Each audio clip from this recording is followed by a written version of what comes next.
Chapter 1. Nice to meet you, Kendra. Sorry I'm late. I'm Dean Halley. Kendra Michaels stood and shook hands with the handsome man who had just dashed into the Gaslamp bar and restaurant. She was experiencing a sinking feeling. Halley's smile was a couple shades too white. He was also too good-looking and too well-dressed.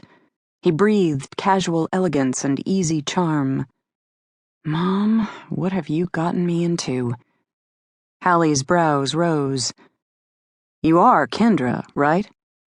Yes, she forced a smile. Sorry I had to cancel last week. Things got complicated. He shrugged. It happens. But we're here now, so that's what matters. He was also too polite. Oh, for God's sake, give the guy a break. It was her mother's first attempt at arranging a blind date, and anyone but Kendra would have said that she'd done well. Of course, the evening was still young. Kendra had come straight from the office, where she had conducted 5 music therapy sessions back-to-back. Her clients couldn't have been more different from each other, ranging in age from 8 months to 92 years.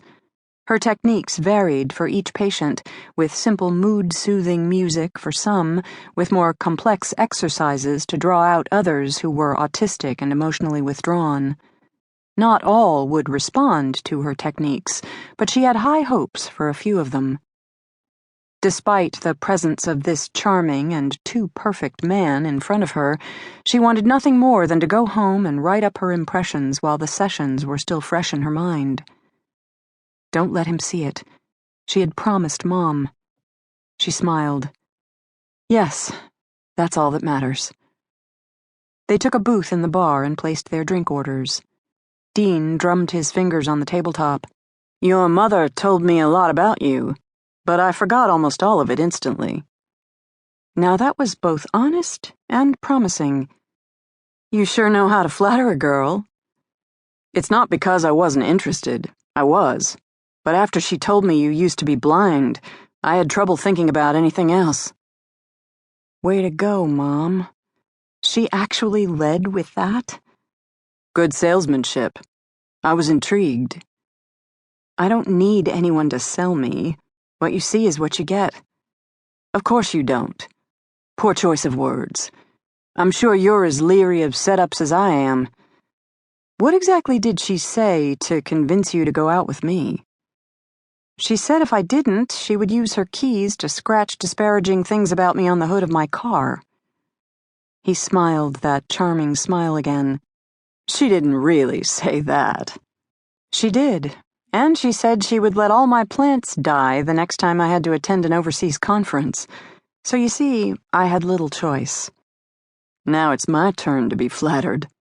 I think she was joking, at least about the car.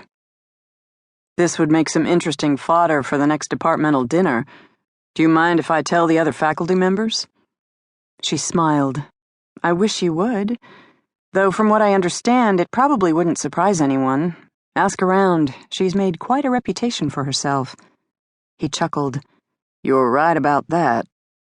Dean and her mother, Professor Kendra Michaels, were both history professors at the University of California campus in La Jolla. Mom had been cooking this date up practically from the time Halley had taken over the post the previous spring, but as Kendra's eyes darted over him, she went still with surprise.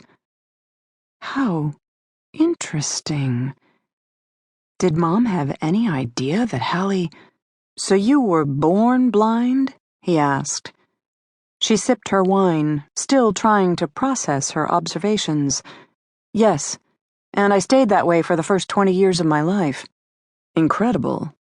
And 2 surgical procedures later, you now see perfectly. I don't know perfectly, but well enough. Probably better than you without your contact lenses. He raised his eyebrows.